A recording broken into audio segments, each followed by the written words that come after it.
You're watching the KUAM News 2024 Congressional Debate. I'm Nick Delgado. We are coming to you live from inside the Encore Theater here at the Crown Plaza Resort in Tumon. We want to thank our partners as well, Docomo Pacific. Let's bring out the candidates.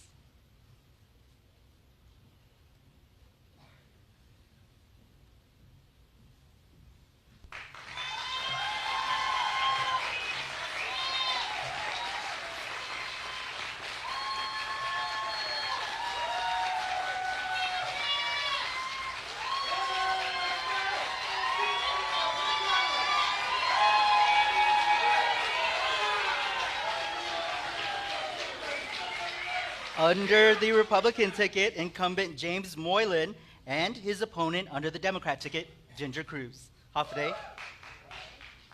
Candidates, we will have a coin toss to see who will answer first and who will get the last word of the night.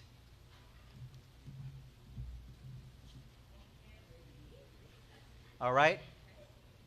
As Congressman Moylan being the incumbent, he will get to call tonight's coin toss. Jason?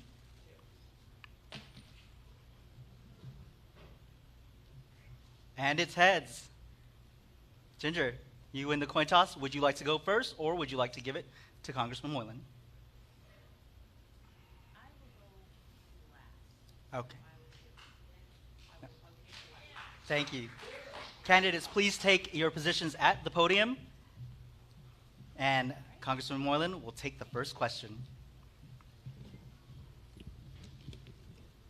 All right, thank you guys so much for joining us as well here in the audience. Let's get to the debate.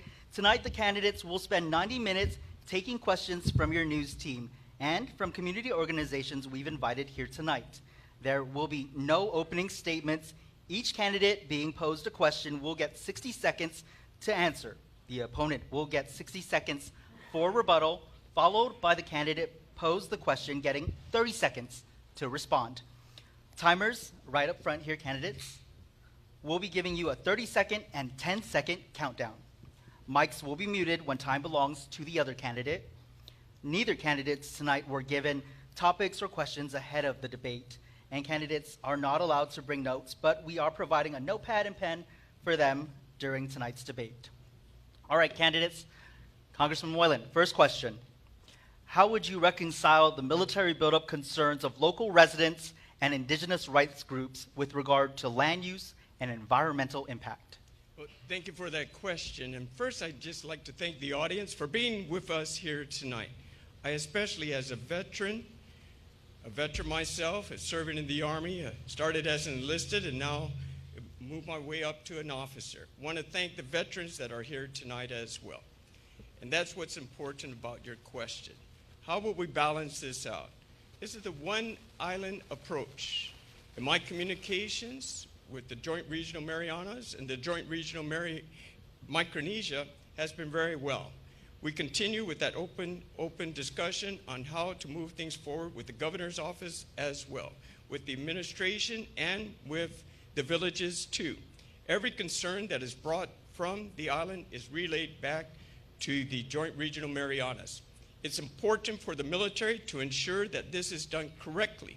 We want the buildup to happen for the protection of the island, but most importantly, we want to make sure it's done right.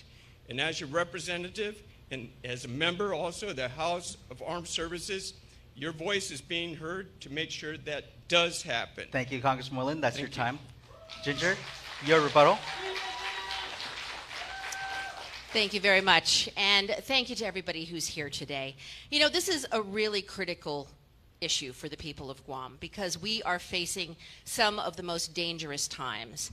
But while we are facing dangerous times and while we are the tip of the military spear, we also need to understand that the ensuring of Guam's land rights, the ensuring of our culture, and the existence of the people of Guam have to be the #1 priority. And that is what the Indo-PACOM commander has said. He said the most important thing is the lives of 170,000 U.S. U.S. citizens that are living on this island. So we have to balance that. I would have an open door policy to ensure that the issues that are faced for our environment and for our land must be respected and must be incorporated. And I believe that the U.S. military will listen to those and will incorporate them, but it has to be done through aggressive dialogue to ensure that those concerns are incorporated into how the military buildup is executed on our island. Thank you very much. Thank you. Congressman Moylan, you have 30 seconds to respond. I also have regular monthly meetings with Rear Admiral Hoffman and Rear Admiral DeVore. Just a few days ago, we had our discussion on what's the importancy. We're looking at landmass use, we're looking at doing things properly, but we're also looking at the missile defense system on Guam and the testing that's coming up for the safety of the island, which I will be a part of as well, and to ensure the security of our infrastructure is protected as well and fortified as we build our island sustainability with FEMA working hand in hand with the military and as well. Thank you, both candidates, for your responses to that question. Next question is over to candidate Cruz. What strategies would you implement to diversify Guam's economy and reduce its reliance on military support? So diversifying our economy is super important. First of all, we have to expand our engagement in the broadband arena. All of these undersea cables come and crisscross through Guam, and that is a whole area where we need to leverage that. We need to improve the capability of our electricity so that we have clean electricity, and we need to create high-paying jobs. But we also have to leverage the military buildup. The first thing we need to do in that case is bring back the ship repair facility. Those were 2,500 really good-paying jobs, and we need to bring that back for the island of Guam. And then there's additive manufacturing. That has already seen some activity by the government of Guam, but in Congress there's a lot more that can be done to support that, because that is an area where we need to see progress. If there's going to be more military activity on Guam, then the companies on Guam and the people of Guam need those jobs and need those contracts, and we have to make sure that that happens. Thank you. Thank you. Congressman Moylan, your rebuttal. It's important to notice that it's very costly to do business on Guam. We need to ensure that the cost of that is reduced as much as possible. First of all, let's discuss about our port. Our port is in dire need of a lot of improvements, but what I also like to see as an improvement is to consider our port with a study that I've already introduced to make this a customs zone, a U.S. customs zone, as a study to consider to make our ports a seaport for the U.S. as well. But also, more importantly, that we can have shipping companies from Asia come on in here and make this port a base for Guam as in the Asia Pacific, to make it workable, to reduce the cost of goods, to attract companies to Guam, to have a good environment, to the infrastructure, to be sure that it's sound and secure. With making it solid, we need reliable electricity, which we're working with FEMA as well. So the infrastructure must be good. Our ports must be able to handle if we want to create additional businesses to come into Guam. Thank you. Candidate Cruz. Thank you. So federalizing our customs is something that I actually had a press release that I put out today. We need to be very careful before we do that, because if we federalize customs, the first thing that's going to happen, U.S. Customs has higher fees. And you know what that means? The cost of all of the goods and services on Guam will go up, because U.S. Customs is going to charge import tariffs, and the Guam Customs doesn't do that. So we have to be very careful about things that we ask for, because federalizing could end up costing the people of Guam a lot of money. All right, Congressman Moylan, next question. Does increasing military presence make Guam safer or make Guam a target? Test. All right, there we go. As a member of the House of Armed Services here, it is the defense of the island of Guam that we are concerned with. It's the National Defense Authorization Act, not the National Defense Aggression Act. We are defending the island against our enemies. We saw a missile test from the Republic of China that went over the Philippines, that came by Guam and ended up in the seas just off the south of Hawaii.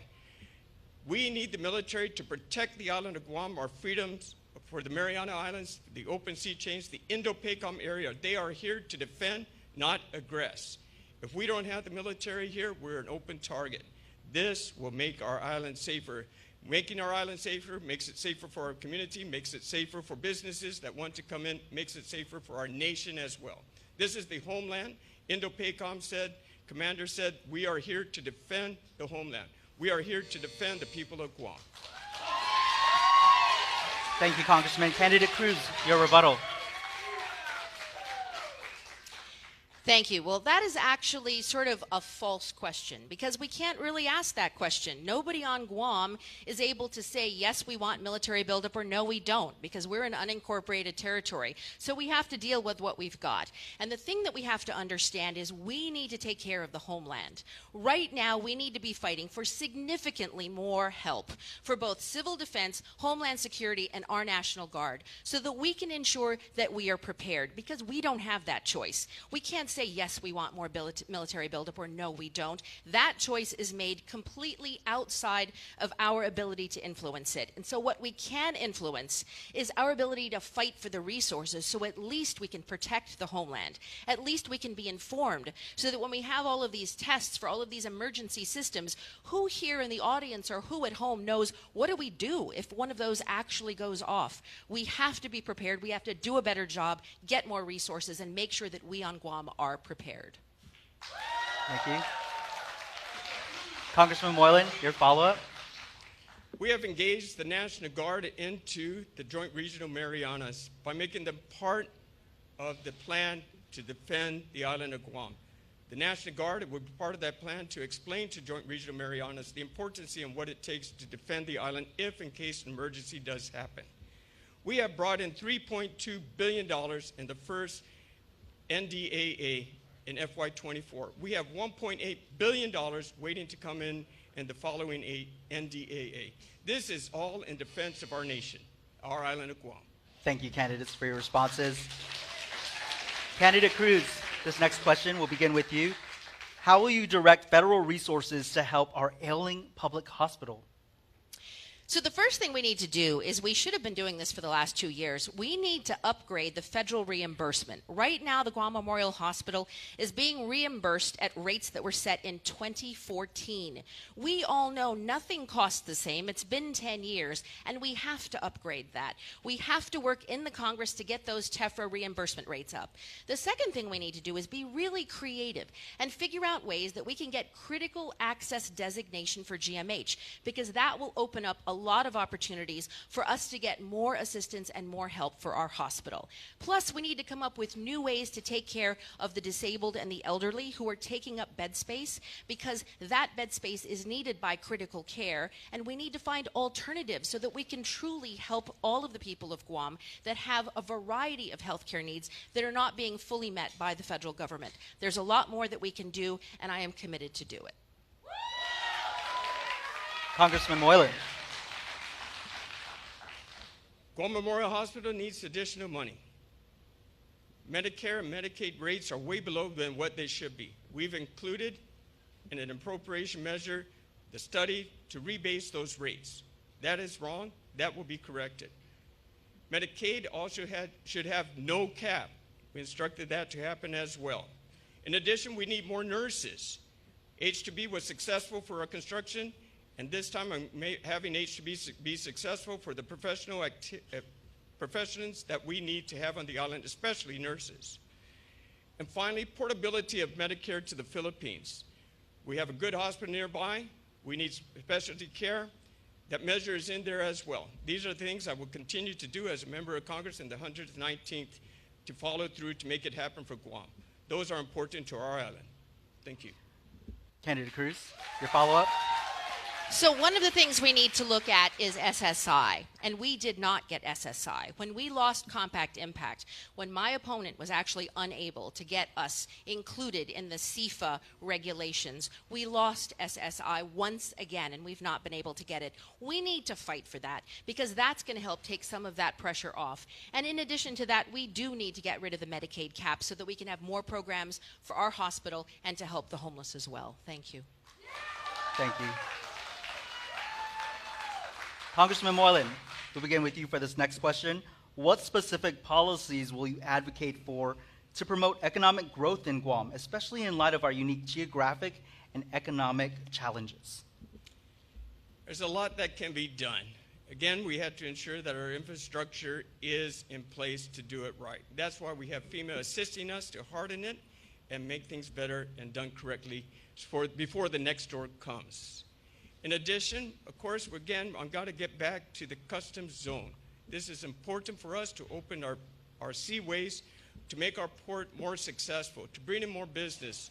We can attract a lot of business as long as the island of Guam is safe with the missile defense system, with a proper infrastructure, and a willingness to be safe so we can come and build businesses here on the island of Guam that is well protected. This is how we're going to unite our Indo-PACOM area, allowing them to see the success come to the United States, where we are the most western part of the United States, to make this happen.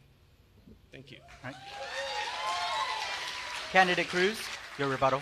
I'm sorry, can you please repeat the question? Yes. What specific policies will you advocate for to promote economic growth in Guam, especially in light of our unique geographic and economic challenges?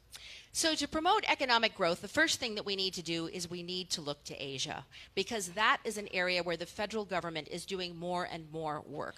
They are building up opportunities in the Philippines, in Korea, in Japan, and it's right next to Guam because we are America in the Pacific. So we need to start looking to the areas that are close to us and make Guam the bridge so that we're not only a military buildup location for the United States, so that we are an economic buildup location.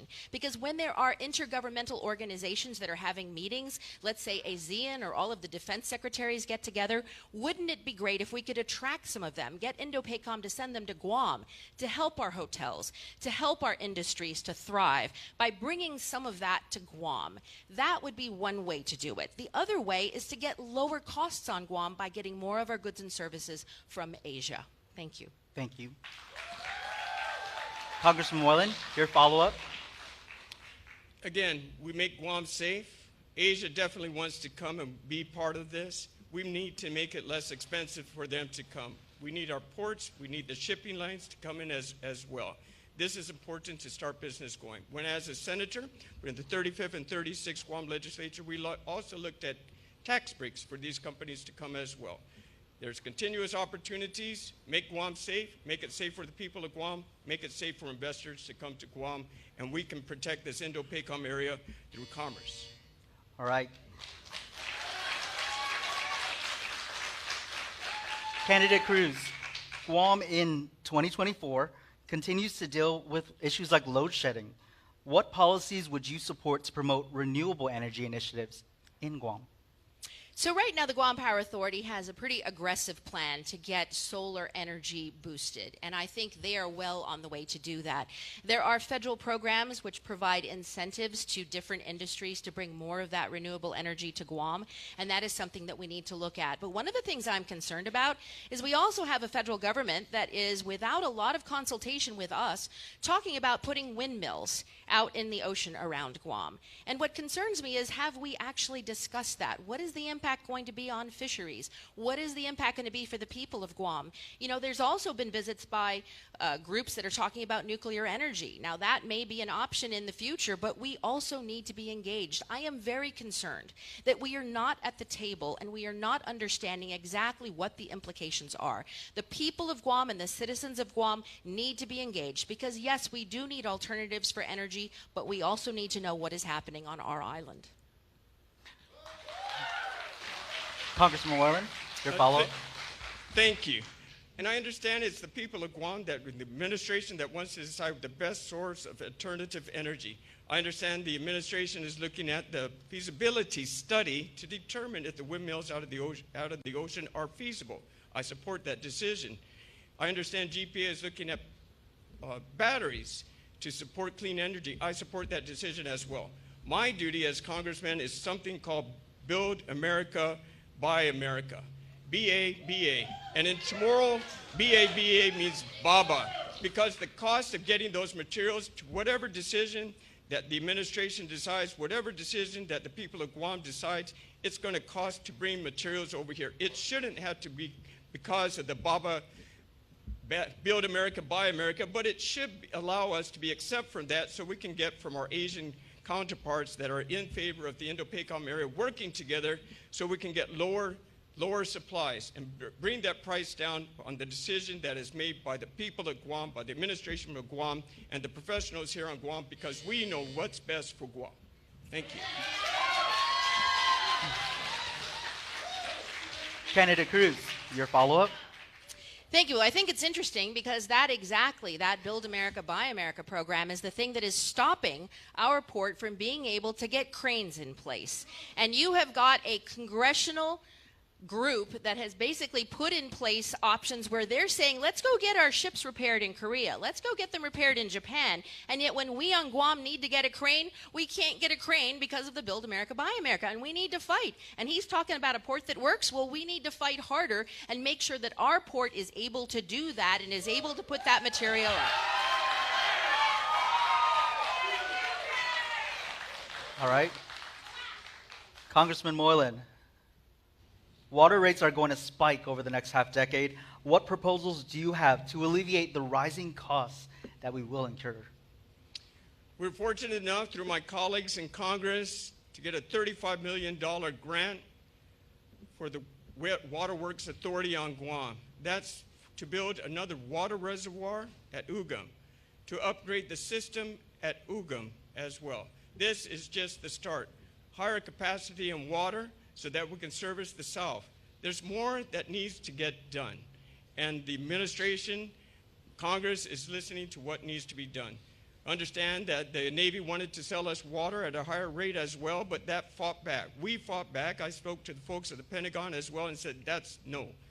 That word got through, and the PUAG authority also said that we're not going to have that, and that has been reversed. So we're moving forward on that to ensure that our rates of utilities, especially the water, especially the grants that we provide for the source of water for Guam, is taken care of through grants that I will continue to fight for in the 119th Congress.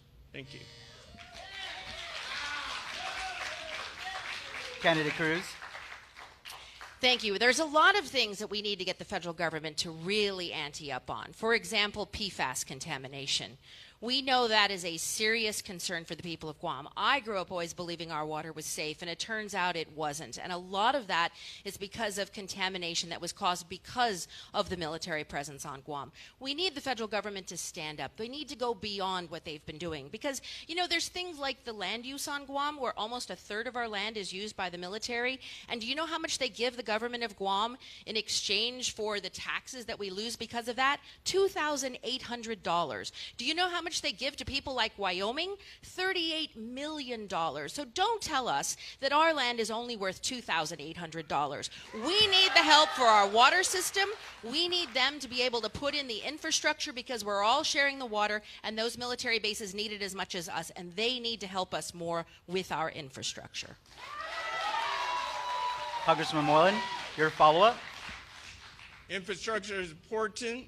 We have good communications with my members of Congress and the House of Armed Services to continue to strengthen that. This is a one-island approach that we're working together. We have one source of water, one source of power, one main road. We've increased also the federal funding for $147 million for our infrastructure to harden our roads, to repair our roads. We increased the funding for the Port Authority by $30 million to upgrade our Port Authority as well. We'll continue to do that as too. All right. Candidate Cruz, labor shortages remain a pressing concern. How will you attract and retain skilled workers to support development both inside and outside the fence? So that's a good question. There's two parts to that. The first part is when we train workforces to do these great jobs, or when we have our kids go through school and they're our best and brightest, if there are not the good paying jobs available for them, they're going to leave our island, and they will be replaced by H-2 workers or contract workers.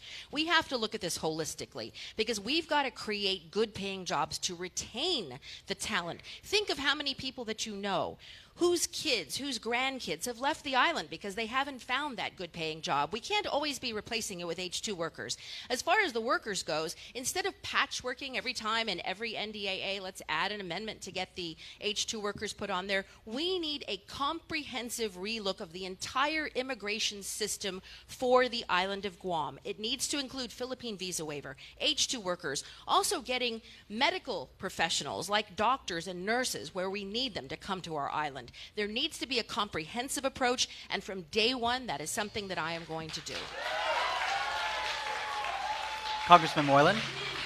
When we started, we were at a one-year time zone to lose the H-2B workers were definitely needed to complete our project. Now we extended that to 5 years through the help of my congressional members that believe in us and believe in Guam. Next, we're going to expand that to 10 years. In addition to expanding that, we're going to include the importance of adding skilled nurses too. That's the short-term goal. The long-term goal is to train our folks here on Guam to take over eventually. Right now, it is important that we get the workers, and that's where they're coming from. The long-term goal is to make sure that our students, our kids, our young adults have the ability to learn and take these classes. In addition, we're going to have storms that will continue to come. We cannot have the island without proper workers in place. That's why the H-2B is important for now, to build our businesses back and also to build the homes that we desperately need. This is what we're doing now. Long-term goal is to support our kids through education, and that's why I want to be coming back in the 119th Congress. All right. Candidate Cruz, your follow-up. The reality is that we do not have H-2 workers working outside the fence, and that is because the military is attracting them all inside the fence. It's a lot easier. They make higher Davis-Bacon wages than they do outside the fence. And as a result, our community is suffering. Our businesses are not able to develop where they need H-2 labor.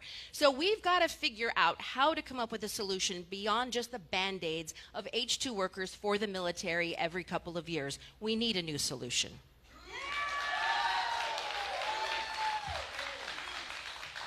Congressman Moylan, what are your plans to improve the education system in Guam, particularly in terms of federal funding and resources for public schools?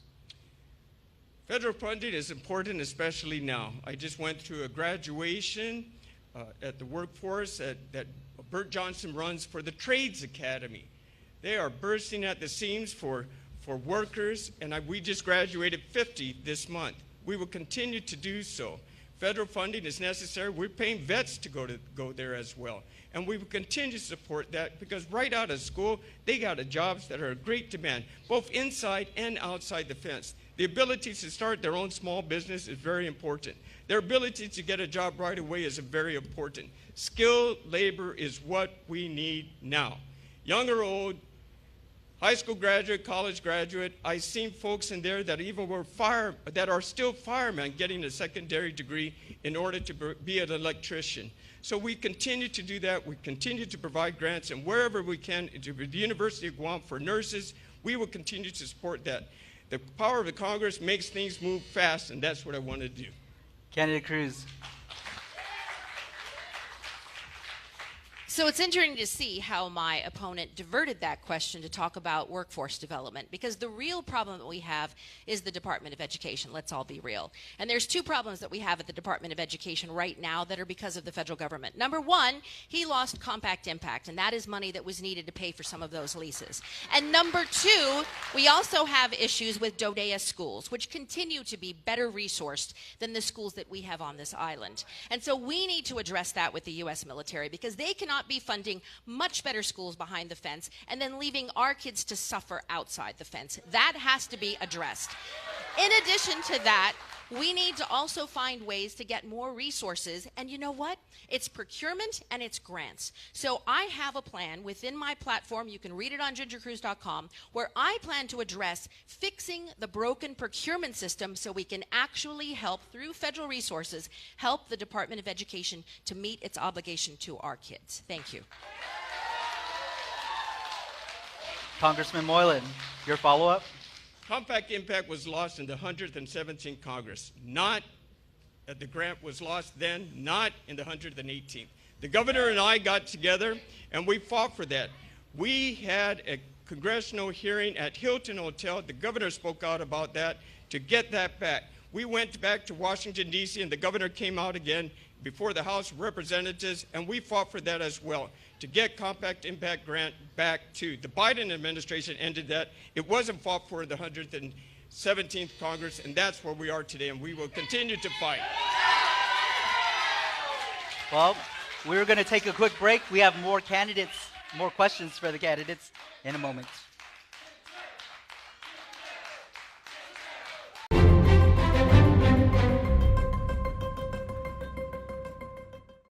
So why are you supporting Ginger? Because I love Ginger, everything about Ginger, just everything. Well, I think Ginger is very honest and transparent, and that's what really counts. I support her and I believe in her because she's here with a plan and she's here to bring us change, and that's something the young people are here for. I know she can take care of us here in Guam. I trust Miss Ginger to be a new Congressman of Guam. I trust Ginger because I like her platform. We give her the support so she can make it into Congress. I believe in Ginger because I see that she is very passionate, she's competent, she has empathy, and she knows how to do the job and do it well. And I believe our people deserve better, and that person for Congress is Ginger Cruz. I'm Ginger Cruz. I approve this message, and I humbly ask for your vote. I'm Sabrina Salas-Matanani, and I'm running for senator for the thousands of you who are frustrated with the current legislature and want change. Some people have become senators and spend their time running for higher office. I will serve you faithfully as a senator, period. I will work hard to ensure that our lawmakers are working for you and not fighting against each other. I'm ready to bring it. I'm Sabrina Salas-Matanani, and I approve this message. Have a day and mabuhay. I'm Mary Ann Suyang Lujan, Vice Mayor of Gumbal, Iloilo, Philippines. My husband, Senator Jesse Lujan, is running for re-election as your senator. Senator Jesse fights to reduce inflation, improve healthcare and education, rebuild tourism, and combat crimes. Please vote for Senator Jesse Lujan. Si Jules Maase, thank you very much. I'm Jesse Lujan, and I approve this message. Afade Guam. My name is Congresswoman Amata Radawagan. I'm the congressional representative from American Samoa and a proud graduate of the University of Guam. I support James Moylan and encourage you to please send him back to Congress. In a short time, Jim has built a positive image for Guam and has secured many wins for you. He's also a great team player when it comes to working with territorial representatives. As a 10-year member of Congress, I must also emphasize the importance of continuity, which is even more important for territories. Building relationships and educating members on your district's unique needs takes time.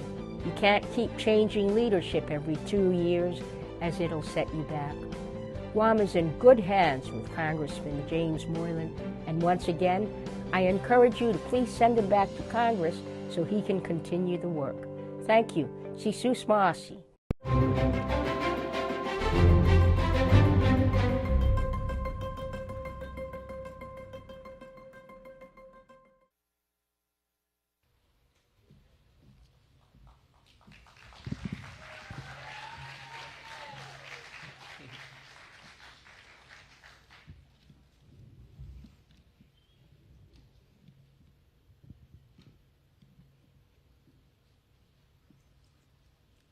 All right, welcome back to your KUAM News 2024 Congressional Debate. Let's get to it.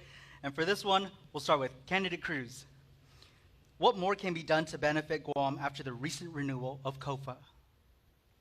So we need to do a complete relook at that because there are billions of dollars that are owed to the people of Guam because of all of the goods and services that were provided through the years in law enforcement, at the Department of Corrections, education, and in our healthcare system. So the first thing is data, right? I really believe in data. One of the ways that we can get that money back from the federal government is if we get a think tank or we get the General Government Accountability Office or if we have the Congressional Budget Office to assist in putting together an analysis that really locks down what the impact is for Guam. And then we need to find creative ways that we can get that covered by the federal government. And it's not so much looking backwards, it's looking forwards, because this is an ongoing issue for us. And we want to have enough Maulik and welcome our freely associated states brothers and sisters, but at the same time, it cannot be at the detriment of the whole island. So data is one way to do it, and then we need to submit requests so that we can get the funding necessary to take care of everybody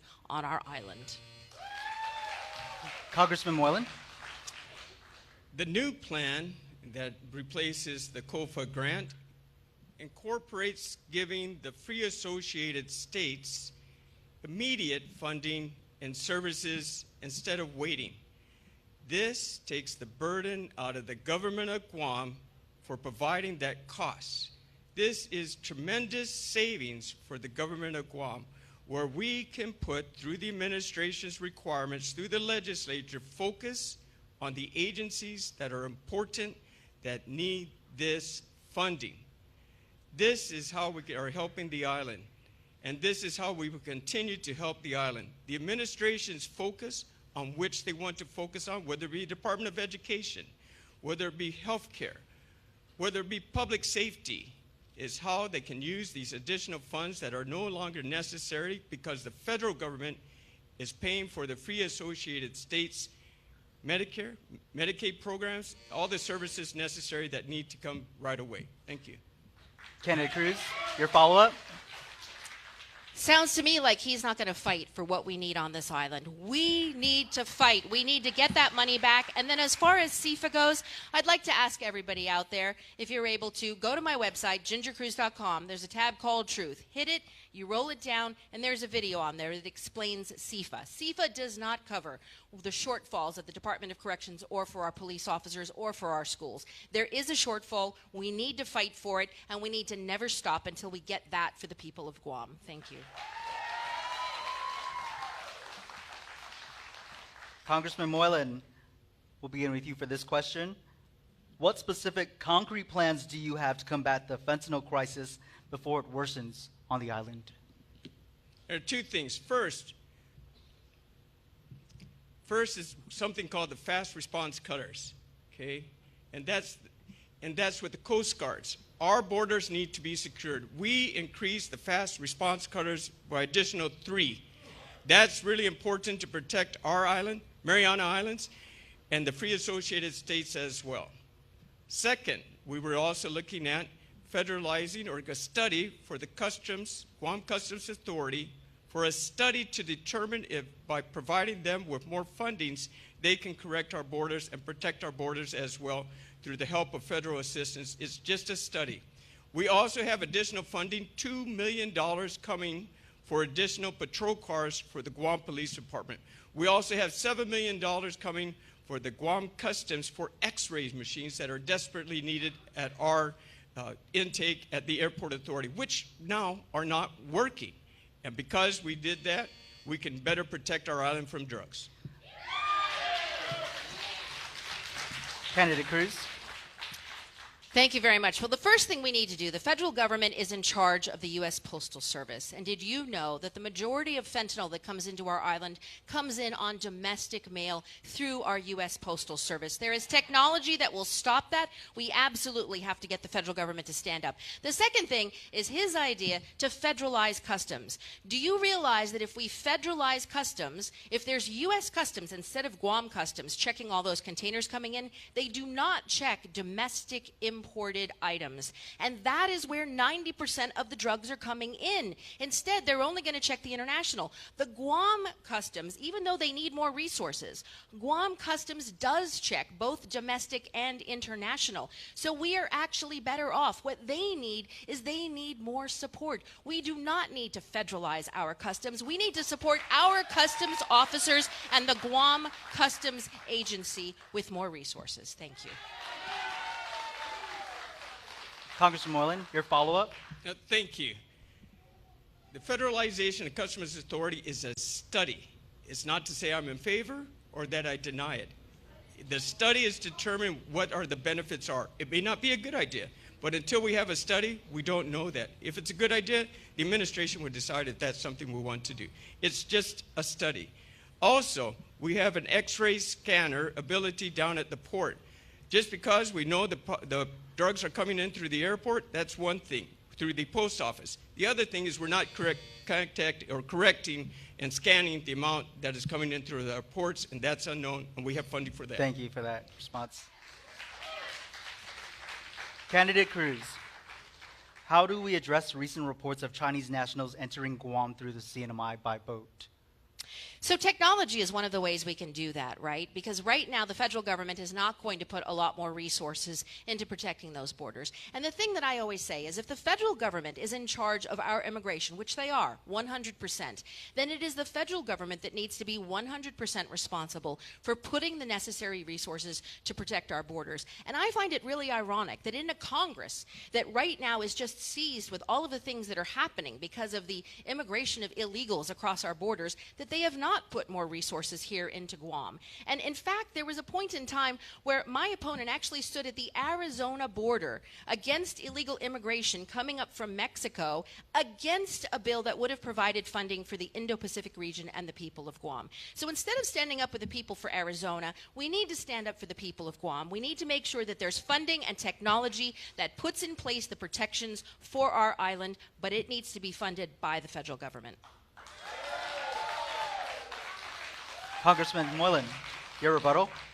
I visited the southern border because that's important to the nation. Our lessons learned at the southern border were our lessons learned for the island of Guam too. Getting support from my Congress members in those areas is support for Guam. They are supporting us for more funding for our protection here on Guam as well. We are working with the Guam's Coast Guard Authority. We provided them 3 more fast response cutters. This is an important need to have the resources what they need to require to include in our Indo-PACOM area the free associated states. These additional resources are a must. We are providing the resources, we have provided the resources, and we will continue to provide the resources because of the relationship I have with my colleagues in the 118th Congress, and I will continue bipartisan with those I built on the southern border as well, and that's why you need me back in the 119th Congress. Thank you, Congressman. Candidate Cruz, your follow-up response? So my follow-up response is I am going to represent the people of Guam, period, full stop. I am not going to represent the people in Arizona. And you know what? As for all of those folks that were supporting, excuse me? Oh, and as for all of those folks that were supporting those issues at the border, we need to recognize that Guam is the group that we are, Guam is who we are supporting when we are in Congress. And at the same time, those folks that he's saying would stand up for Guam have not stood up for Guam. They've not helped him with RICA. They've not helped him with Compact Impact. They've not helped Guam. So much for trying to make friends with people that are not actually helping Guam. Thank you, Candidate Cruz. Congressman Moylan. Our schools locally were recently hit by violent threats, and nationally this year there have been multiple mass shootings. What solutions do you have to curb this problem and keep our children safe? The Guam Police Department is in great need of vehicles. There's no denying that. You can see the vehicles and the conditions there are, and they're constantly in use. There's no denying that as well. They need the resources too. We, in this National Defense Authorization Act, included $2 million for roughly 20 vehicles. We also have grants for them to get their mobile command posts, which they asked for, which we got them as well. Their needs are reflected in my responses and my requests to the House Armed Services Committee through attachments on amendments which weren't in there before, and if we didn't ask for it, they won't be in there now, and that's the importance to make your voice heard. And this is how we can help fund our police force to provide the services they need to continue support, whether it be the Department of Education, whether it be our road safeties, whether it be the streets and the parks as well. They need the resources. I'm there to provide it for them. Thank you, Congressman. Candidate Cruz, your rebuttal. So why is it every time men think about a problem, they want to go out and buy toys and cars and things? I will tell you what we need to do to make our schools more safe. The most important thing we can do is fight really hard for child care for our families. Because when we raise good citizens, when our kids are cared for, when we can go to work and we don't have to worry that our kids are wandering on the internet and finding things that are going to make them violent or playing games or getting influenced by all of the things that are out there, when they are well cared for through child care programs that are fully resourced, not only do we have better children, we have a better society. And that is part of being a woman, because I understand that. I have a grandson, and I know when we raise better children, then we don't have to worry about one of them deciding that they're going to go replicate something that they saw online because nobody's paying attention, and they're going to think it's funny to bring a gun to school and possibly hurt other children. We cannot have this happen on Guam. This is not the way we were before, and we can't be like that now. We have to help our children. Thank you, Candidate Cruz. Congressman, your follow-up response?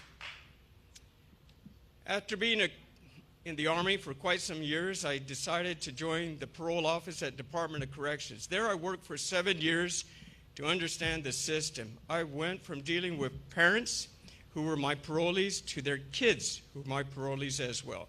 I know the importance as being a parole officer, the amount of cases that we had to work with. That's why resources are important for us to ensure that we can do our job to keep the island of Guam safe. My experience allows me to figure that out. So thank you. Thank you, Congressman. Candidate Cruz, what steps will you take to advocate for greater self-determination and political status for Guam? Well, the first thing we need to understand is political status is something that will be decided by the people of Guam, and our job in Congress is to support that. So full support for all of the efforts that are ongoing in terms of education, in terms of holding a vote, in terms of promoting self-determination. But something I think is really important is we don't need to pretend like we have to wait for something to happen, because our unincorporated territory status is not defined, and we can redefine it. And a huge part of my platform is being able to use our unique status to get more for the people of Guam. If the Commonwealth of the Northern Marianas can have negotiations, there's no reason on earth why we can't introduce measures in the U.S. Congress to also give Guam negotiation status. There's nothing saying that we can't do it. It's about the art of the possible. It's about being creative with public policy. It is about opening new opportunities for the people of Guam to have our voices heard and to come up with new solutions while the local people on Guam are deciding what we need to do to promote self-determination. Thank you very much. Congressman Moylan. Let's get it done today. Let's get it done as soon as possible. The island of Guam needs to make that decision through a plebiscite of a vote of the people, a majority vote of the people. My job as a member of Congress is to provide funding for that education process to begin, to determine which is the best choice for the island of Guam, selected by the people of Guam through a plebiscite. Get it going now. It's up to the administration to get things going, and I'm prepared and I'm ready to provide that finances that are necessary to make that happen. We've waited too long. This is the situation we're in now. It's probably over 20 plus years since the last decision was made. Why are we waiting? I'm not sure. I can't push my own decision, but the people of Guam should push their own decision, and it has to start there. And that's what I want to see happen. I will provide the funding through the federal government to make that happen so we can have a proper education system for the people of Guam to make a right decision on a plebiscite that I will fight for in Congress. Thank you, Congressman. Candidate Cruz, your follow-up.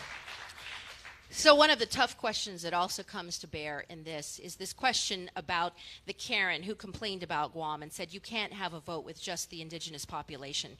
And one of the ways that we could look to overcome that is possibly by finding a way that we could actually make it through Congress with whatever decision the people of Guam make by expanding the opportunity to vote, expanding it to Chamorro expats who are living all over the United States right now, who care about the future of our island and who've left our island, but who still have a vested interest to see those things happen.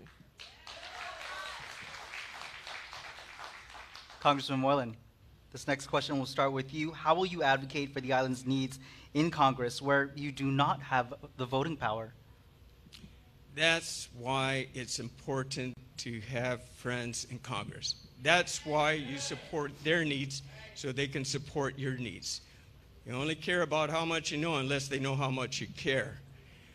There's a tally that comes up once a year, and I was voted top 30%, top 30 actually, out of 430 plus members of Congress. That shows my bipartisan work that I did across the floor to support my fellow members of Congress, to gain their trust in me and also believe in what they need to do for our nation. Because this is where our men and women come from the military as well. When they come to serve in the United States, they may be in our Indo-PACOM area.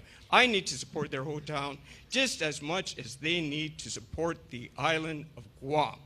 This bipartisan agreement, this shared responsibility, this trust would only build by the length of time that you are in Congress. And that's why I want to come back in the 119th. Thank you, Congressman. Candidate Cruz, how will you advocate for the island's needs in a Congress where you do not have voting power? So I actually have long-standing friendships with several members of the Senate of all places, and that's one of the areas where Guam does not have representation. I have lifelong friends. Some of them I've known for over 20 years, and these are people that not only care about me, but they care about the policies. They care about Guam because I care about Guam. I met them in Chicago, and we once again rekindled their support for the people of Guam. And the other thing that I will tell you is I am very good not only making friends with people, but convincing them of what the people of Guam need. I had 1 week in Chicago, and I met with all of the members, from the ranking members of all of the committees that were in Congress, and we talked about Guam's issues. And every single one of them that I spoke to was committed to helping the people of Guam. I have been very bipartisan. I always have been, and I will continue to be. But when it comes to people in Congress that are friends of mine, I have friends, and I will make more. Congressman Moylan, your follow-up. Senate is important, and I too have friends in Senate. Recently, we had a press conference in the Capitol regarding RICA. RICA is not dead. The Senate is behind us. We're working closely with us, and my bipartisan relationship with Senator Teresa from New Mexico as well, where I'm the co-lead on a Republican measure to ensure that RICA is passed in the 118th Congress. This is important. That's why you also need friends in Senate, which I have. Thank you, Congressman. Candidate Cruz, what role should Guam play in the larger developments of AI and technology in the region? So right now, Guam has so many undersea cables that are crisscrossing our island, and we need to really leverage that into good paying technology jobs for our young people. You know, a lot of people are telling me, oh, our kids don't want to work, they don't want to go work at a ship repair facility or something, but they're always on their phones or they're always on their computers. Well, you know what? Those are the types of jobs that we need to create, good paying jobs for our kids. We need to work with the Department of Defense to expand the types of training that we have for the defense industrial base for those high-tech jobs. We need to leverage the fact that those undersea cables come through Guam, and most importantly, we need to make sure that we get more federal support for our power system so that we can have clean power, and we also need to put those lines underground. And that's something my opponent has not pushed. We need to get those lines underground because there are no technology companies that are going to put some AI center here on Guam if they don't have a darn solid knowledge that they're going to have power no matter whether there's a typhoon or not. So we have to make our environment conducive to them coming to Guam. Thank you, Candidate Cruz. Congressman Moylan, what role should Guam play in the larger developments of AI and technology in the region? Again, it goes back to the infrastructure and making sure our power and utilities are solid. There are many other industries that would like to come to Guam, but until that is done, it makes it very difficult. That's why we are investing in this development. Whether it be clean energy or other energies down the line, we will support this as well. The military knows that too, and in the 35th and 36th Guam legislature, when I was part of that, we also demanded that these cables come with a price to the government of Guam. Next, it's how does that develop further? This is helpful for the island. Our power underground as well. FEMA is also instructed and has agreed to zero additional payment coming from Guam. They will pay for the upgrades and the increase instead of it building it back the way it was, make it better than it was ever before. This is important to the nation. This is important to the people of Guam. This is why I want to move this forward and will continue to move forward with the one island concept, working for the betterment of our community. Thank you, Congressman. Candidate Cruz, your follow-up? So one of the things I was working on from my industry role, because I was not an elected official prior to this, was to get the sea drone industry moving. That is one of those technological areas where Guam can really expand and provide good paying jobs, working not only in support of the military, but in support of research and development in so many other areas. The University of Guam is working on opportunities to train folks, and we've got the capability to bring that to Guam and not only leverage military contracts, but also help with climate studies and underwater studies. So we need to do more in that area as well. Thank you, Candidate Cruz. Congressman Moylan, what resources would you advocate for to prevent areas like the hospital, telecoms, and even the election from being hit by cyber attacks? We've had our experience with cyber attacks, and we learned from that as well. The government of Guam has their cyber attack blockage, or their agency that takes care of that for many of the agencies in Guam. It's a matter of upgrading that. Funding's available for that as well. Grants are available for that as well. The military understands that that's how, if there is more aggression coming from the Chinese Communist Party onto the island, they're going to attack first with cyber attacks. We know this. We are planning for it. We are planning for the additional requirements and money resources that are necessary to do it. It's no surprise. We are prepared for this. The government of Guam is prepared for this. It's the funding that I'm responsible for, with the support of my colleagues in the 100th and 18th administration, to ensure what is needed for the island of Guam, what is needed for the nation, is done to prevent these cyber attacks happening on Guam. We need to protect the homeland. We need to protect the people of Guam, and this is how we're going to do it, with our relationship, with me being in the House of Armed Services, and moving forward for our island's protection. Thank you, Congressman. Candidate Cruz, your rebuttal. So we do need to do all of those things, but I'll tell you who is going to be hurt in this push to get all of these cyber attacks fended off. It's going to be Guam's small businesses, because the Department of Defense right now is upgrading dramatically the requirements on every single business that is doing work up on that military base, and that is going to fall disproportionately on Guam's small businesses. We need to increase the financial support for Guam businesses to be able to meet the higher threshold, because it is incredibly expensive to be able to put in place the cybersecurity needed. And that is one of the areas that's not really being thought of. We need to help our small businesses, because we need to have a piece of this pie. It can't just be off-island companies. And I'll tell you right now, 99% of the work that is being done to do all of the cybersecurity work on base is being done by companies that are coming to us from the mainland. We need those jobs. We need that opportunity for our people and our companies here on Guam, and that is something that I am going to focus on. Thank you, Candidate Cruz. Congressman Moylan, your follow-up. All important for us to do. It needs to happen. We're in the right place to make it happen. I want to see it happen, and it can be done. Small business need additional funding. There are grants for that. And we assist. We assist many agencies of this government in getting their grants. Even nonprofit groups have grants that were awarded with the assistance of this congressional office, by just simply writing a letter in support, expressing the importance of what they must do. And I will continue to do that as well. Thank you, Congressman Moylan. Candidate Cruz, the reality is that many have chosen to live elsewhere and have been essentially priced out of paradise. What initiatives would you back to allow them the ability to stay here? So the first thing that we need to do for housing, which is the primary issue, is we need to get more federal assistance for infrastructure. That is something that we absolutely cannot afford on our own. You know, they're trying to build 400 homes to be able to create more affordable housing on our island, and it's going to cost over $55 million just to put in the sewer.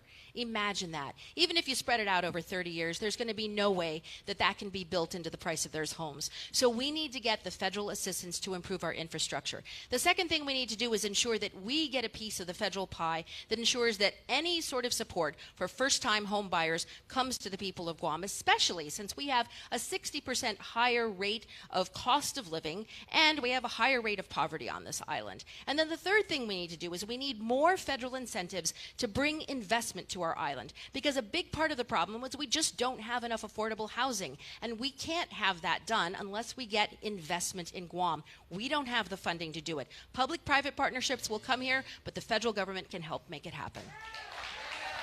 Thank you, Candidate Cruz. Congressman Moylan, your rebuttal. Housing is tight, and it's going to get tighter. Our workforce is focused inside the fence. We're getting H-2B workers that got extended for another 5 years, which I'll make to 10. But we need that workforce to be included on the outside, because there's going to be another storm and more housing shortage as well. We also provided additional funding for the military, up to $400 million in addition, to provide more housing on base. But that's still not enough. I'm working to allow the H-2B workers to work outside, to build our businesses after the next storm, to build our homes that our families most desperately need, to create larger in supply than versus larger in demand. This can be done. I did it by increasing the workforce of H-2B workers for the federal government. We can justify that for the people of Guam as well, because this is a one island approach, and it cannot work unless we take care of the people of Guam, to bring back our residents of Guam as well. And this is how it's going to happen. Thank you, Congressman. Candidate Cruz, your follow-up. We need to negotiate with the military, and we've got to bring down that monthly rate, because that is what is driving up the rates for the people of Guam, and we can do that. I've actually spoken to folks who understand that the military can do that. And the second thing that we need to do is we need to have the military, for every contract that they give, if the contractors cannot find housing inside the fence, which they won't be able to, there needs to be a financial allotment for every single one that he needs to live outside the fence, and that money needs to go into a fund that will help Guam homeowners afford their first home. There has to be that balance. Thank you, candidates, for your responses this round. We're going to take another quick break. More questions for your delegate candidates in a moment.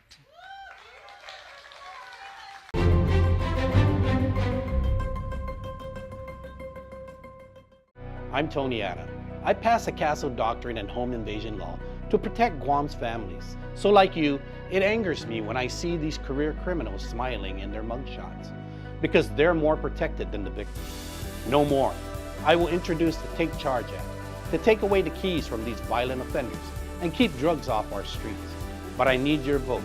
Please remember me, Tony Ada, number 2 on the ballot. Si Jesus Maasi, maraming salamat po, and thank you. She's solid, she's substantive, she's well-informed, and she will make good decisions. To work for the people of Guam, to improve the situation for individuals, working families, and the people of Guam. So please vote for Sabrina Salas Matanani for Senator. I humbly ask for your support. And vote for Sabrina Salas Matanani. I'm Sabrina Salas Matanani, and I humbly ask for your vote. I'm Sabrina Salas Matanani, and I approve this message. All right, so I'm here with Kirsten Gillibrand, Senator Kirsten Gillibrand from New York. We used to work together in HUD, and I've known Ginger for a long time. I followed your career, all your foreign policy expertise, all your war work, actually. I think it's amazing you're running for Congress, and I'm excited to serve with you in Washington. Our job is to serve you. Our job is to help people. Ginger is built for this job. She's going to make an amazing member of Congress. We can't wait to serve with you. Thank you for running. I'm Ginger Cruz for Congress, and I approve this message. Hafaday, I'm Senator Jesse Anderson Lujan, and I'm running for re-election to keep improving life on Guam. We need to rebuild tourism, build a new hospital, improve public schools, reduce inflation, and fight crime. There is so much to do, and I need your support to continue this work. I humbly ask for your support and vote for this election. Thank you very much. Maraming salamat po, and si Jesus Maasi. I'm Jesse Lujan, and I approve this message.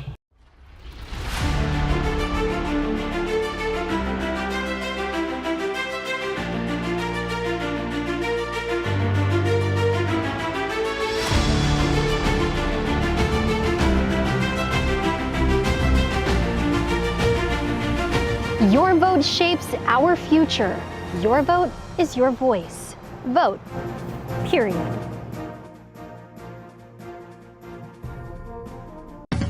There is a new horizon. There is a new hope. Guam, you deserve better and more.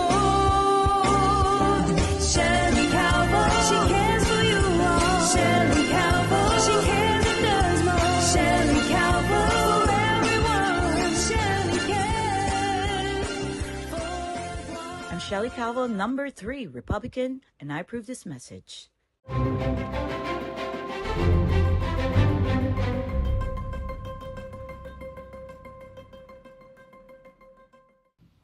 All right, now to the town hall portion of the debate. The rules to respond are the same. Let's get to the community questions right now. First up, for the legal community, the Guam Bar Association. Afternoon to the candidates and you too, Nick. My name's John Morrison. I'm from the Guam Bar Association.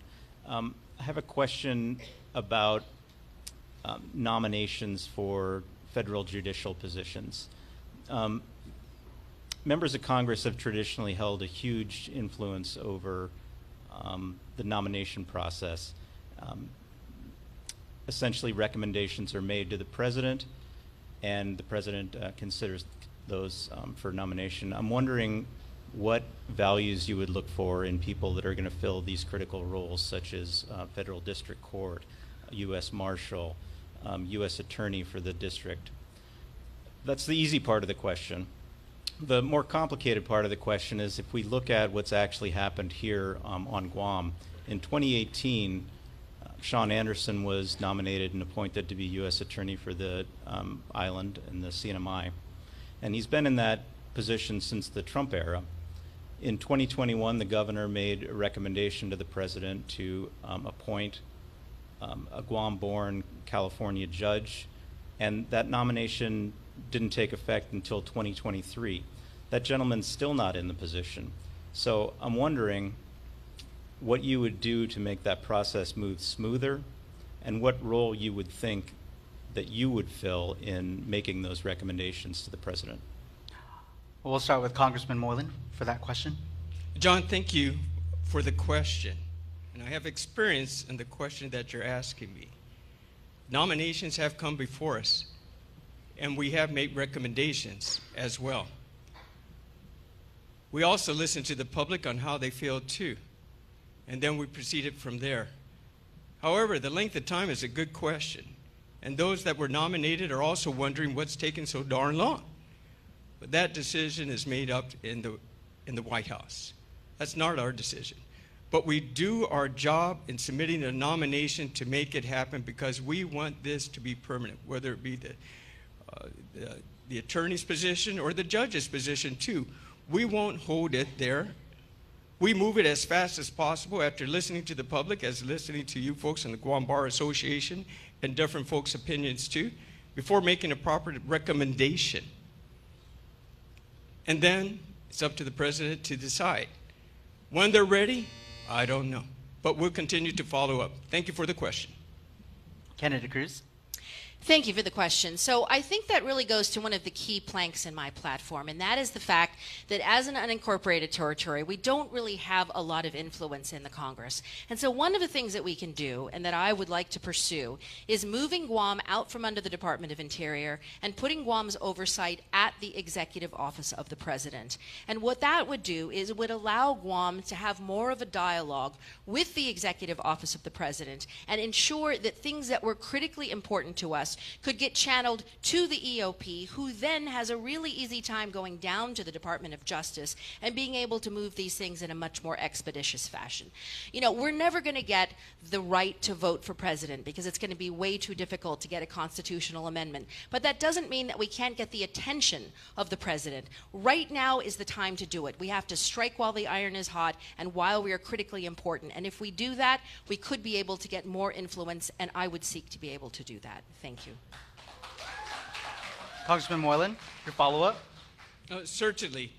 I have a different aspect on that. I think the Department of Interior is the right place for this to happen. Removing it from the Department of Interior and putting it under the president removes the authority to hear the people's voice.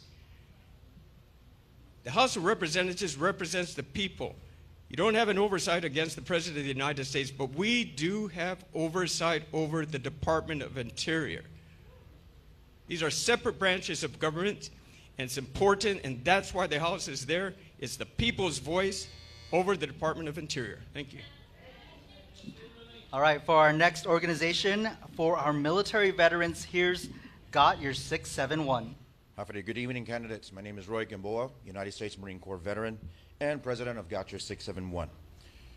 Question is, in May of this year, the United States Government Accountability Office published their findings of a study that determined the U.S. Department of Veterans Affairs, quote, used as a model to estimate the size of the veteran population in Guam and the territories. The Government Accountability Office made 6 recommendations, 5 of which are directed to the U.S. Department of Veterans Affairs. Based on these recommendations, what can you do and what are your solutions to ensure that those recommendations are expedited and effectively that all veterans in the territory of Guam are accounted for? For that, we'll start with candidate Cruz.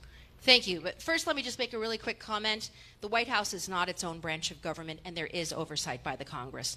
So let me get to your question. So the GAO report. So there is this thing that they have decided to look at the type of data, and they have clearly said in the GAO that the data that is collected by the Veterans Administration is not factual. There is a false way that they are calculating the number of veterans on our island. So the first thing that we need to do is we need to look at the correct way to do that. An easy way to do that is take DD-214s, take state IDs, which have residency, you cross-reference the two, it's 2024, there's databases, and you find out once and for all how many veterans there really are on Guam. And then the second thing that you do is there is no magic number. What that will do is that will help drive the request that I will absolutely make and push to ensure that those veterans are served with a regional hub for both benefits and medical care here on Guam for the whole region.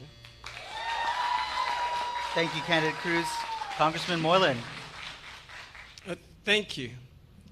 That's important, but also important is the amount of veterans on Guam that register with the CBOT.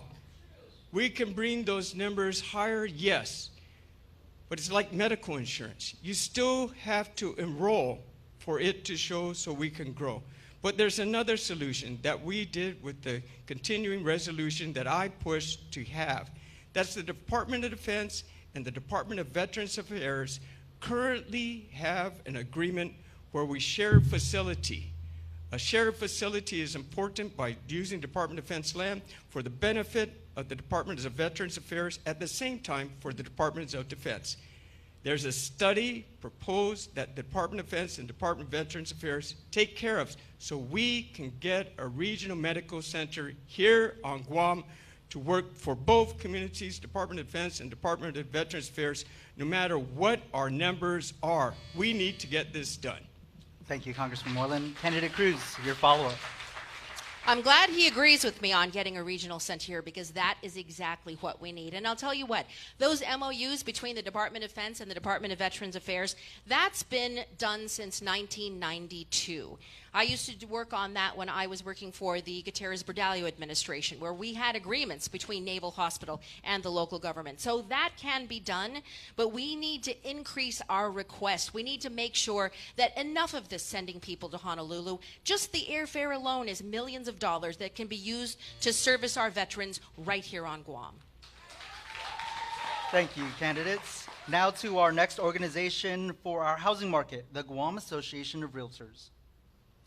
Hafaday. My name is Joanne Agun-Ige from the Guam Association of Realtors, the Government Affairs Committee. Our question is, if elected or re-elected, what 3 priorities, new for Congressman Moylan, will you advocate for within your first 100 days as Guam's congressional representative? All right, Congressman Moylan. Thank you for the question, and yes, housing is important and demand will continue as well as the buildup comes in. 2 things we're doing now and will continue to do when I'm reelected as well. We've added an additional $400 million for the military to build housing in base. In addition, increase the funding cap for Department of Defense to look at these dilapidated buildings, large apartments, old hotels as a possible source for housing for military, and purchasing that or leasing that to take the burden off the housing market on Guam.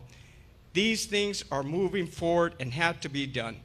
Plus, the H-2B workers, as I explained earlier, are necessary to work on private jobs outside before the next storm hits, and in order to reduce the demand on housing on outside. This we can accomplish with my help in the 119th Congress. Thank you. Thank you, Congressman Moylan. Candidate Cruz. Well, with respect to housing, again, I will reiterate, the first thing we need to do is we need to get the infrastructure. We can't get more housing built on Guam if we don't have the infrastructure to service it. That is the first thing we need to do. The second thing we need to do is we need to get public-private partnerships, because let's face it, we can't always be asking Uncle Sam to fund everything, because we've seen Uncle Sam does not have enough money to fund everything, and every time they say we don't have enough money, we can't be left high and dry. So we need to incentivize the private sector to get them to build more affordable housing here on Guam. We need to coordinate our federal efforts with the Guam Economic Development Authority, because they've got QC authority, and we need to create more incentives so that we can build more affordable housing on our island so it relieves that pressure. And in addition to that, again, on the H-2s, it's a nice thing to say, but the fact is there are not enough H-2s on the island right now working outside the fence, so we need to come up with alternate solutions and stop relying on Band-Aids. Thank you. Thank you, Candidate Cruz. Congressman Moylan, your follow-up.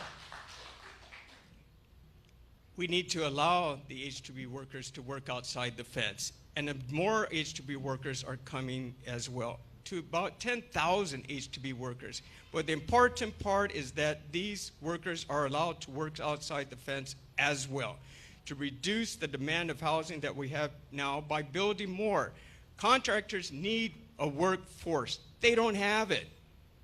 This is what needs to be done. I was able to get the H-2B workers extended for another 5 years. I can do the same to have these H-2B workers work on the outside of the fence. Thank you. Thank you, Congressman Moylan. Now to our next organization for the business community, the Guam Chamber of Commerce. Hafaday. My name is Ernie Galito, Chamber of Commerce. I'm the chairman of the board. You two are doing great. Good thinking on your feet. Keep it up. As Guam faces economic challenges and opportunities, the outcome of the upcoming U.S. presidential election could significantly impact the island's future. If either former President Donald Trump or Vice President Kamala Harris wins the presidency, what do you estimate the economic outlook for Guam will be under their leadership? Additionally, can you provide your perspective on how their platforms, particularly key issues like federal funding, military strategy, and economic recovery, differ, and how might that affect Guam's future? Candidate Cruz, we'll begin with you for that question. Thank you. Impossible to answer that in 60 seconds. Thank you very much, Ernie Galito. So I will tell you, a lot of the answer is to be found at gingercruz.com, because I do have a whole plan and we discuss so many of those things. But what I will say really quickly is, it is important that if I win this election, that I be able to work with whoever the occupant of the White House is, whether it be Donald Trump or Kamala Harris, and I will make sure that I represent the people of Guam. And there's going to be pluses and minuses on both sides. I believe if Kamala Harris wins, I think there's a lot more opportunity to help the society on Guam, to improve our opportunities to get child care, to get $25,000 credits for housing for the people of Guam, things that we are really going to need. At the same time, if Donald Trump happens to win, I think he's very transactional, and I think there are things he's going to do in terms of military buildup which we could actually benefit from as well. So we always have to look at that silver lining. We have to work with whoever the occupant of the White House is, and we have to ensure that we are advocating for Guam's needs, but we have to understand where those intersect with their priorities and find those solutions. Thank you, Candidate Cruz. Congressman Moylan, your rebuttal. Let the people decide. And at the end is where I'm going to work together with them. Right now, we have a Democrat as president, and the House, which is controlled by Republicans, are working our best. The Senate is run by Democrats as well, in the 118th. And the House is working its best as a majority of Republicans. If we had a Republican president and hopefully a Republican Senate too, things could probably move smoother. Hopefully. We don't know. But either way it goes, I have proven that I can work across the board, as shown in my rating listing, on how I've done in registering about the top 30th of those who can work well with both sides of the fence, with both sides of the aisle as well. Republicans win, you have a Republican Congress that we hope to keep the House as well. Senators, if the Senate wins the House, the Senate as well, then again, from the House to the Senate to the presidency. Either way, it will work best. That's my promise to you, and that's what I shown to have, so thus shown for the people of Guam as well. Thank you. Thank you, Congressman. Candidate Cruz, your follow-up.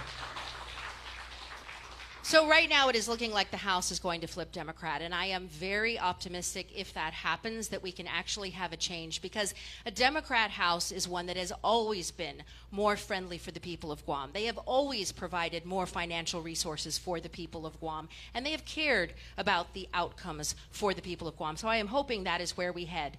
But in addition to that, on that rating of being bipartisan, what has it gotten us on Guam? A lot of the accomplishments that he cited so far are accomplishments of the Biden administration.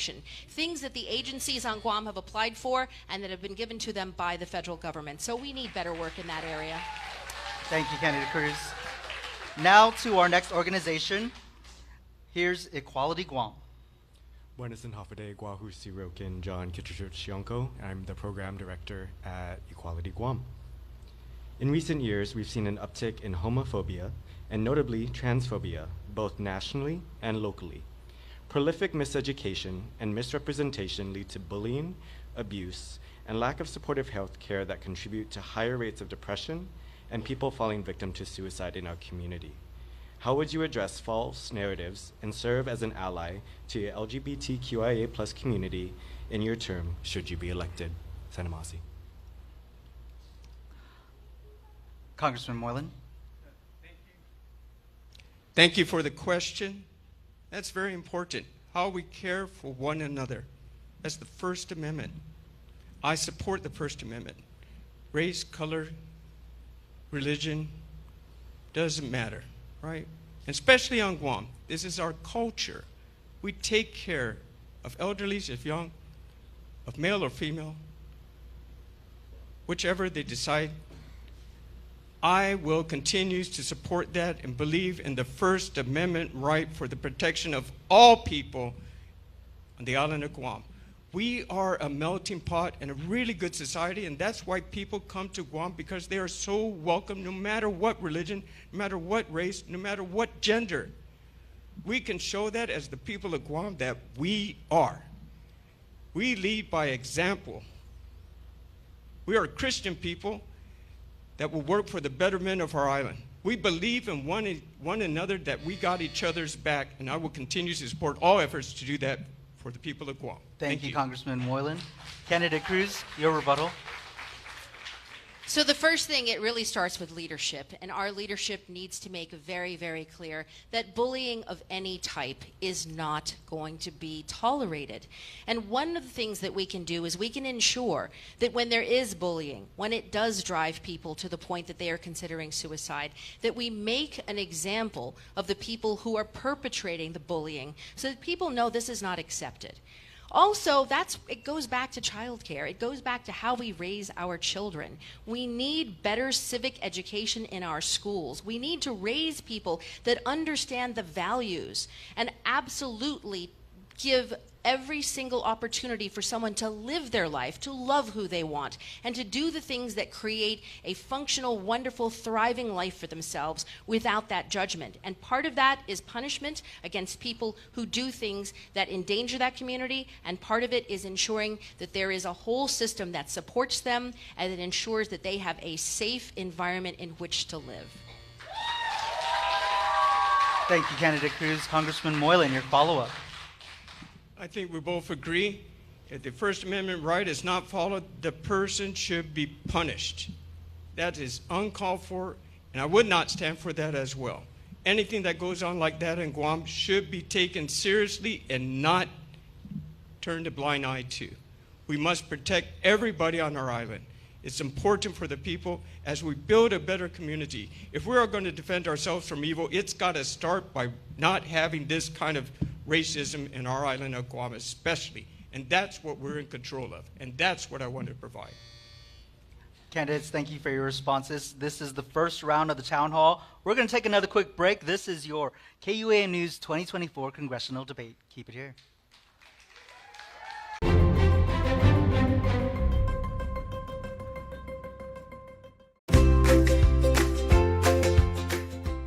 Half a day. I'm Jesri Sky Lujan. My dad, Senator Jesse Lujan, is running for re-election as senator. He is dedicated to serving the people of Guam. Please vote for my dad, Senator Jesse Lujan. Thank you.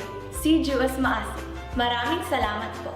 I'm Jesse Lujan, and I approve this message. All right, so I'm here with Kirsten Gillibrand, Senator Kirsten Gillibrand from New York. We used to work together in HUD, and I've known Ginger for a long time. I followed your career, all your foreign policy expertise, all your war work, actually. I think it's amazing you're running for Congress, and I'm excited to serve with you in Washington. Our job is to serve you. Our job is to help people. Ginger is built for this job. She's going to make an amazing member of Congress. We can't wait to serve with you. Thank you for running. I'm Ginger Cruz for Congress, and I approve this message. Half a day. My name is Anthony Chargloff, Mayor of Inalahan. I'm reaching out to all my family and friends to please come out and vote, help support Tony Ada for Senator. Tony Ada has helped Inalahan. He was a board member of the Menengo Memorial Foundation, and he, along with the other board members, approved and helped build the Inalahan Memorial, in which Inalahan people are always going to be forever grateful.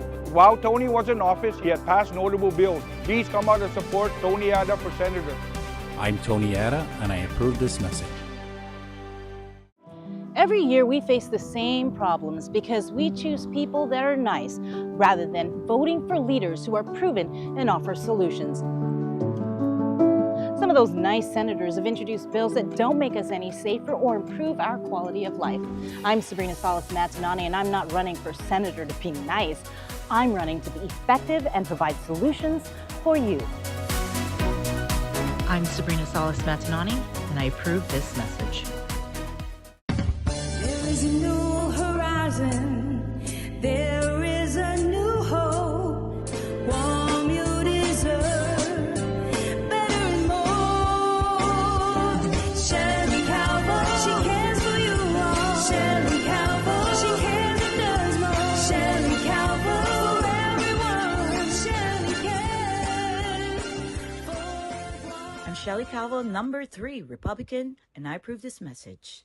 Half a day. As a member of the House Armed Services Committee, it has been my top priority to ensure that you and your family are safe from adversaries like China and North Korea.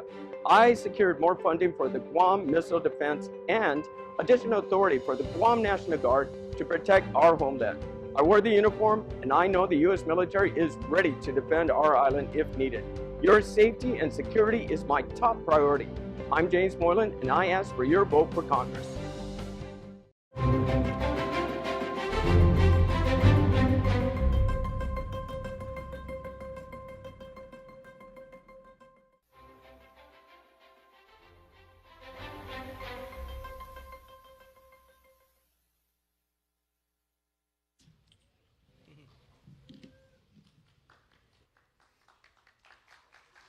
This is your KUAM News 2024 Congressional Debate. We continue with the town hall portion of the debate. Again, the rules to respond are the same. Let's get to the questions from our community for our Women in Business, the Women's Chamber of Commerce. Sujus Masi to KUAM and to the candidates. Hafide, I'm Regine Bisco-Lee with the Guam Women's Chamber. Recognizing that deciding to have children is a major life choice for women, what are your thoughts on reproductive rights? If elected, outline the steps you will take to ensure access to comprehensive reproductive health care, including family planning services for women on Guam.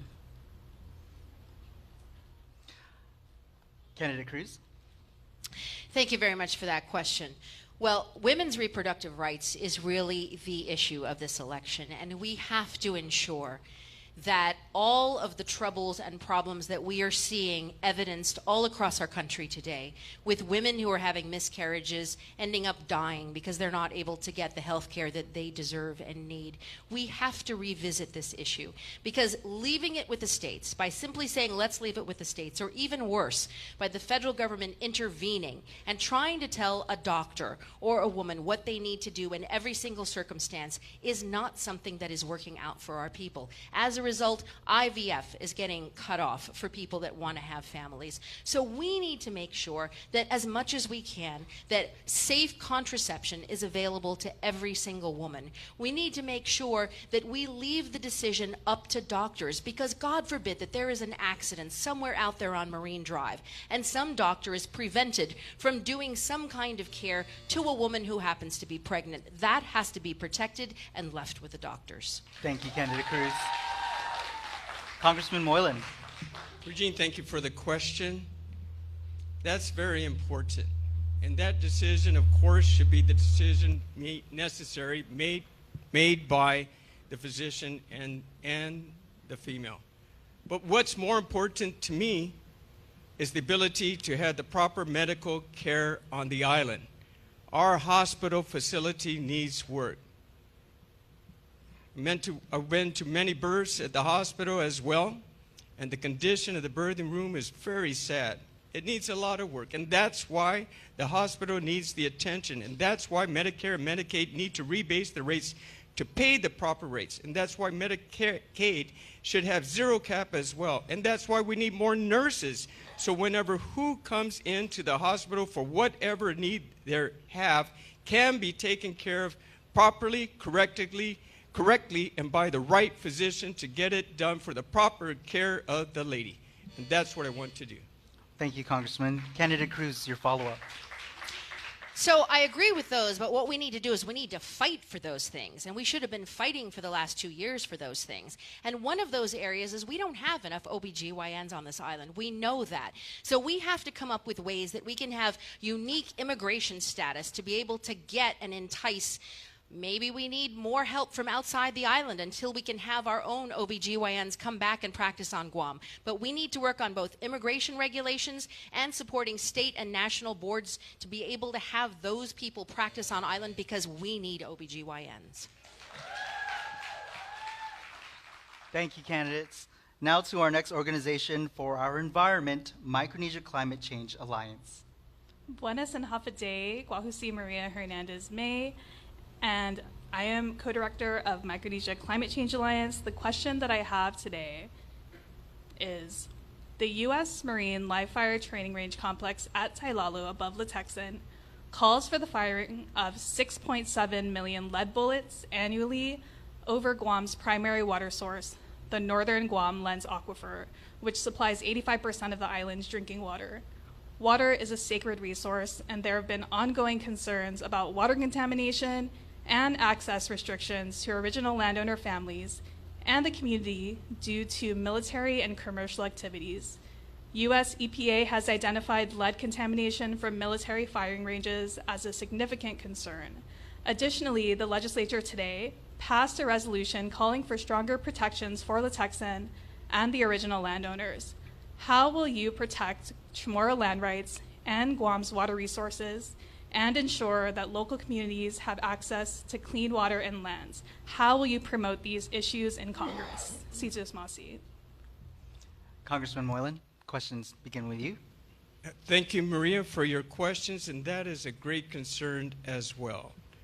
The one island approach, with the military working with the government of Guam, with the military working with the people of Guam to protect our resources, is important. My conversations monthly I have with the Rear Admirals focuses on that as well. This would not be overlooked by our military running these facilities. They are here to work with the people of Guam and ensure that they meet the standards as required by the federal government as well. And we have oversight for the government of Guam to ensure that continues to happen. If that steps out of line, then it will be stopped. I will assure you of that, and I monitor that as well. There are other federal agencies that are putting other requirements on us that we have to be concerned with as well, that does not interfere with our culture or our traditions of the Chamorro people of Guam, that I am working to ensure that we continue to make sure this is right for the people of Guam. Thank you. Thank you, Congressman Moylan. Candidate Cruz.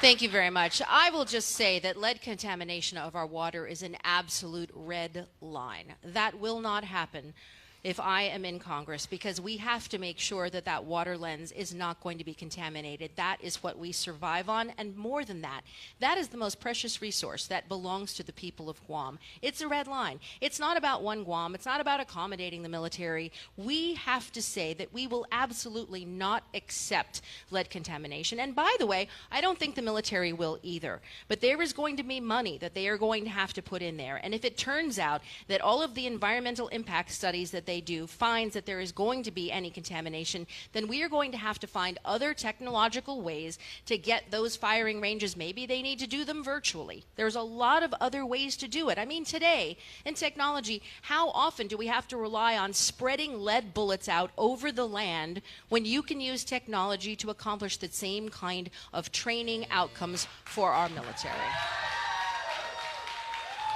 Thank you, Candidate Cruz. Congressman Moylan, your follow-up.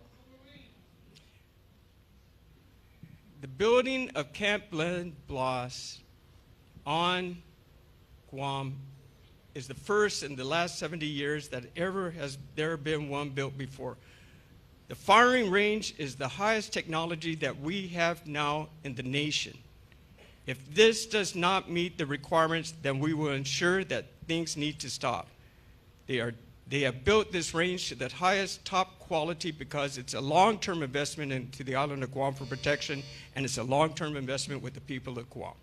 Thank you, candidates, for that response. Now to our final community representative, we have a question from our youth. Buenas, candidates. My name is Devin Santos, and I'm representing the youth and young voters of Guam. My question for you today is, how will you work to ensure young people have access to jobs, training, and educational opportunities to prepare them for Guam's ever-changing economy and ensure them a safe financial future? Thank you. Candidate Cruz. Thank you very much. You know what? That is absolutely one of my top concerns. And it's not only having access to the training and to the opportunities, but it's also having the jobs on the other end. Because I'll tell you what, right now, the Guam Community College, the University of Guam, they are doing an incredible job training our young people. And you know what the problem is? I mean, look at our nurses. A lot of them, they're going through and they're soaring through these, but they don't want to take the scholarship. You know why? Because if they can't get the money that they need and they can make more money by going to the States, they're leaving our island. So one of the best things that I can do if I make it into Congress is really focus on creating new high-paying jobs for our young people. Because when the jobs are here, then the training will naturally come. Then the private sector will actually make opportunities available. There are ways in the Department of Defense that they can do that. I've already looked into it, and I am going to pursue those. They'll be part of my platform, and you can read about it. Thank you so much. Thank you, Candidate Cruz. Congressman Moylan. Thank you for the question. Now, we have more jobs than there are employees. I was at a restaurant down in a hotel here. They hire high school employees. They hire college employees just to work 30 hours a week, no matter how they can break it up during school time, to keep them so they can get insurance. Not enough people want to work. If you have the desire to work, there's jobs out there. If you need the training to work, there's training available out there too. There's the Trades Academy, there's GCC, there's many opportunities for our youth to get a skilled job, to even open their own business, because jobs are going to continue to flow with this buildup, and small businesses that are needed to provide the services for the buildup and for the people of Guam and the island of Guam. The opportunity is here today for the youth to get involved. Grants are available for the education. They will pay you to go to school if you so want to as well. So we will continue to that. Get me into the 119th Congress. Thank you, Congressman Moylan. Candidate Cruz, your follow-up. I still say that we don't have enough high-end jobs because we need to have the whole range of jobs. And let's just face it, tourism is not one of those. I mean, how many of our kids really aspire to work at McDonald's for their whole lives? Okay, that is great as a start. But they've got to be able to move up. They need to be able to afford the houses and afford the cost of living. And they can't do it on all those low-paying jobs. So the reason that those jobs are vacant is because it doesn't give them a living that they can live on. We have to look at better-paying jobs and better-paying opportunities for our people. There are no other industries, and we need to create them for the people of Guam. Candidates, thank you so much for your responses to our community organizations and representatives. Your KUAM News 2024 congressional debate continues in a moment. There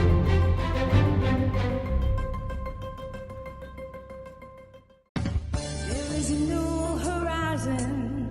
There is a new hope. Guam, you deserve better and more. Shelley Calvert, she cares for you all. Shelley Calvert, she cares and does more. Shelley Calvert, for everyone. Shelley cares for Guam. I'm Shelley Calvo, number 3, Republican, and I approve this message.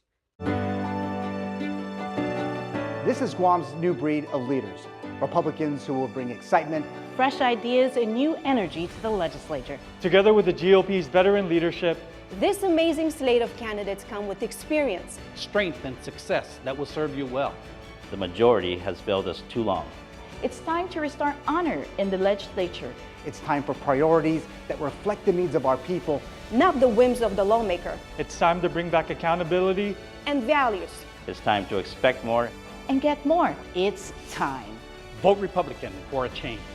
Vota Republican. Por favor, vota Republican. Viva Republican!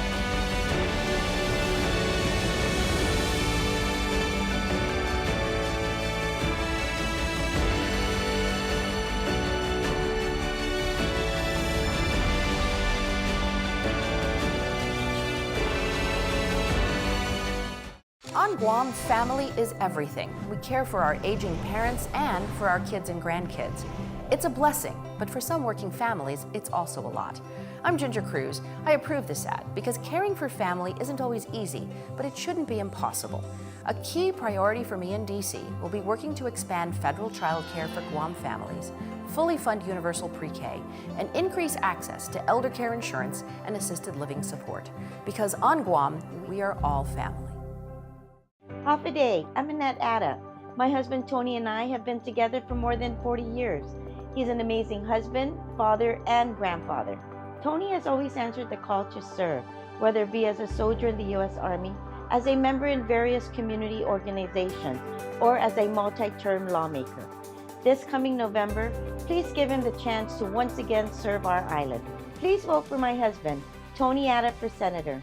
Thank you. I'm Tony Ada, and I approve this message. Hafa Adai Guam, last year we worked with members of Congress and so many others and collectively secured over $3.2 billion in federal investments for Guam. This resulted in $132 million in excess tax collections. The extra money from these tax collections are being allocated to GMH, public safety, education, and so much more. This is just the start, and I humbly ask for your vote for Congress. Thank you.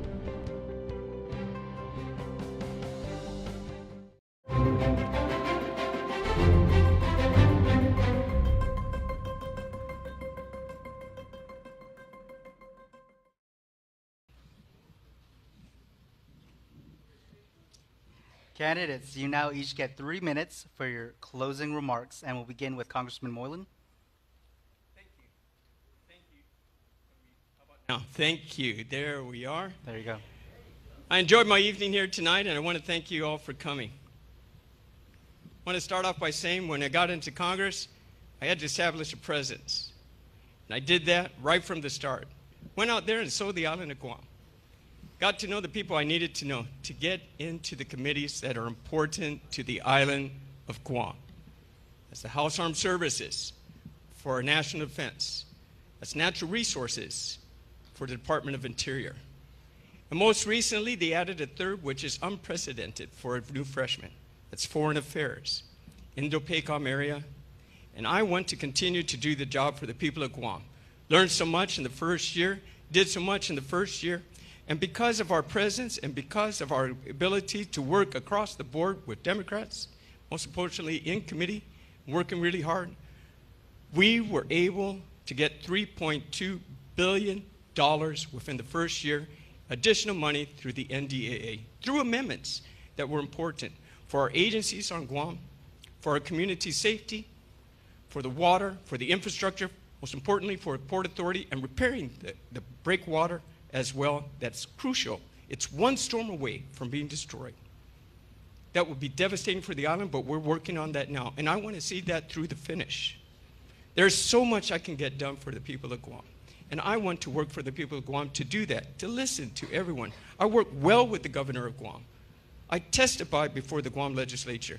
I've met all the mayors and asked them what do they need. I work with the agencies too as well. I don't shut anybody out. I put myself out there on the air. I am transparent. I'm not perfect. I learn, and I want to continue to grow. It's important for longevity to keep its movement in Congress. It builds trust. It builds respect. And it builds yourself up within the committees that you work for. That gives you more authority to authorize money for your island. I work well with the CNMI, Kalili. I work well with American Samoa, Wataragan. I work well in my committees. I am proud to serve the island of Guam. I'm a soldier, I'm a veteran. I have worked for the government of Guam as a safety officer. I've worked in the private industry. And most recently, I was a member of Senate. And I know what it takes to negotiate and write measures, and I want to continue to use this experience and the experience I gained in the first term in Congress. We pushed hard, we worked our team, and we can do a lot more. Get me back in Congress. I appreciate this time. God bless you all.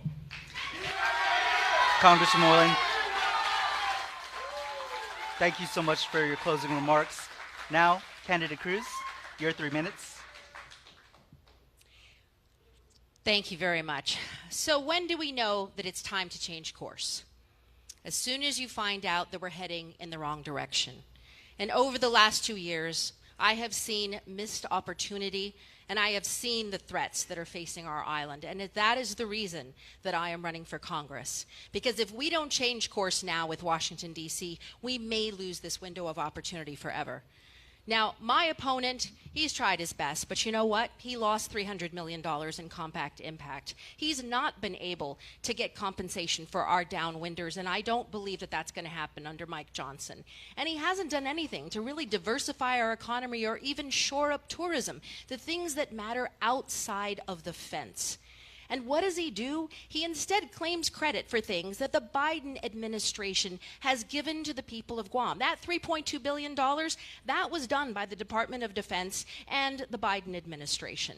And so when you're looking at that, and you're looking at the stuff that he's doing with his plus minus, it's a shell game because this Congress is dysfunctional. And then he's got this whole thing that he's doing with the veterans, where you're talking about gaslighting veterans, telling them they're going to be able to help them with assistive vehicles, when in fact it won't actually do anything. And that's because he doesn't have a plan.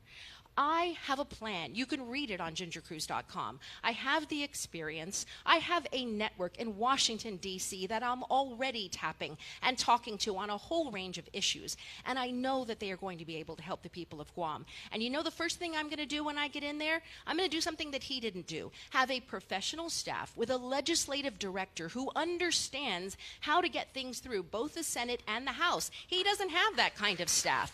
We need that around the Guam team, and then we tackle issues. We tackle our economic issues. We bring down the cost of living. We diversify our economy. We have to shore up our tourism. And then we also need to look at things like healthcare. We need to get more reimbursement for the Guam Memorial Hospital. We need to get rid of the Medicaid cap. And then for our working families, we have to do more. We've got to provide more opportunities for childcare. We have to deal with elderly care because this is a growing issue on Guam. And we have to talk about lowering the cost of housing.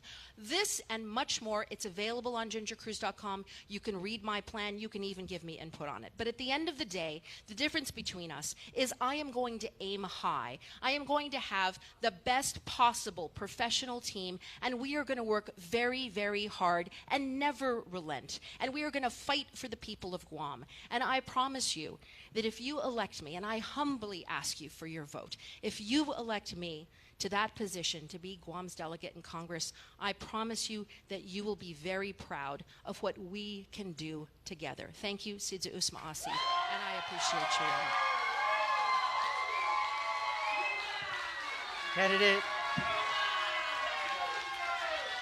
Candidate Ginger Cruz, Congressman James Moylan, thank you both so much for the opportunity of the time. The voters very much appreciate it. And thank you also to the Encore Theater. Don't forget to check out the magic show here at the Crown Plaza Resort here in Tumon. That's your KUAM News 2024 congressional debate. We will have more Decision 2024 news in the weeks ahead of the November 5th general election, just 28 days away. Please get out there and vote, period. I'm Nick Delgado. Stay safe, and we'll see you soon.